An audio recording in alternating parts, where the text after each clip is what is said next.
রমজান মাস, রমজান মাসে আমরা জানি যে রমজান মাসে বাংলাদেশের মানুষ ইবাদত বান্দেগি করে। আমরা চাই স্বস্তির ইফতার এবং সেহরিটা যাতে ঠিক মতো এই দেশের সাধারণ মানুষ, নিম্নবিত্তের মানুষ করতে পারে। এই জন্য দ্রব্যমূল্য নিয়ন্ত্রণে থাকা, সাধারণ মানুষের হাতের নাগালে থাকা অত্যন্ত গুরুত্বপূর্ণ। আমরা গতকালকে মন্ত্রিসভায় প্রধানমন্ত্রীর তরফ থেকে সে ধরনের নির্দেশনা পেয়েছি, কিন্তু গতকাল থেকে বা আজকেও আপনারা জানেন যে বাজার মূল্য কিন্তু ব্যাপক চড়া হয়েছে। মাছ, মাংস, সবজি সবকিছুর দাম উচ্চ পর্যায়ে চলে যাচ্ছে।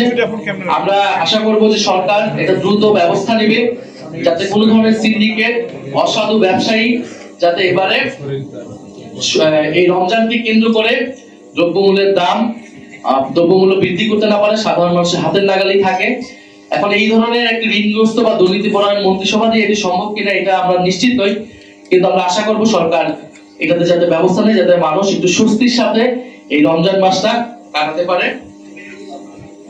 এবং সর্বোপরি আমরা এই সরকারের প্রতি আহ্বান জানাচ্ছি, আমাদের প্রথম আহ্বান থাকবে যে দ্রুত সময়ের মধ্যেই সংবিধান সংস্কার পরিষদ, সরকারি দলের প্রতি আহ্বান থাকবে সংবিধান সংস্কার পরিষদের সদস্য হিসেবে শপথ গ্রহণ করে জাতীয় সংসদ এবং সংস্কার পরিষদ সভা, সংবিধান সংস্কার পরিষদের প্রথম অধিবেশন ডাকার জন্য, এবং আইনের শাসন যাতে নিশ্চিত হয়, পুলিশ যাতে দলীয়করণ না হয়। আমরা অলরেডি বিভিন্ন জায়গায় সে ধরনের প্রবণতা দেখছি। গণমাধ্যম, পুলিশ অর্থাৎ বিভিন্ন প্রতিষ্ঠান যেটা ফ্যাসিস্ট আমলে, আগের আমলে দলীয়করণ হয়েছে, আমরা আশা করবো এবার দলীয়করণ হবে না। ফলে পুলিশের সংস্কারের যে প্রস্তাবনাগুলো রয়েছিল, পুলিশ কমিশন সহ, সেটা যাতে দ্রুত সময়ের মধ্যে বাস্তবায়ন হয়, পুলিশের যাতে দলীয়করণ না হয়, রাস্তাঘাটে চলাফেরা যাতে নারীর নিরাপত্তা নিশ্চিত হয়। স্বরাষ্ট্র মন্ত্রী বলেছেন যাতে মব কালচার বন্ধ করবে। আমরা সাধুবাদ জানাবো সে ধরনের উদ্যোগ গ্রহণ করলে বা আইনের শাসন নিশ্চিত করলে। বিশেষত বিগত সময়ে আমরা বাজার ভাঙচুর দেখেছি, যারা এই ঘটনার সাথে জড়িত ছিল তাদেরকে যাতে বিচারের আওতায় আনা হয়। তবে মানুষের যাতে ন্যায্য প্রতিবাদ করার বা বিক্ষোভের যে গণতান্ত্রিক অধিকার, সেই অধিকার যাতে সরকার হরণ না করে বা আইন শৃঙ্খলা বাহিনীকে যাতে সেই ক্ষেত্রে ব্যবহার না করে, সেই বিষয়ে যাতে সরকার সতর্ক থাকে, সেই বিষয়ে আমাদের আহ্বান থাকবে।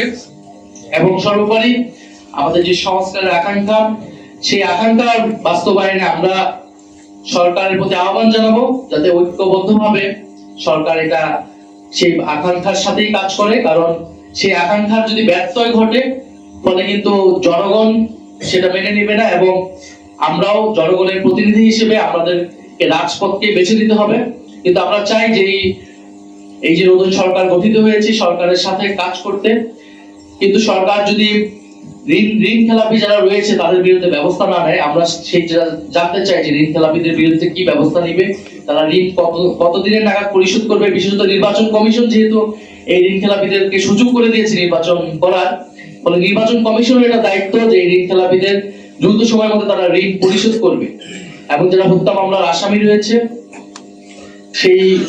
সেই মামলার তদন্ত যাতে নিরপেক্ষভাবে হয়, বিচার যাতে পায় ভিকটিমরা, সেটা আমরা আহ্বান জানাচ্ছি।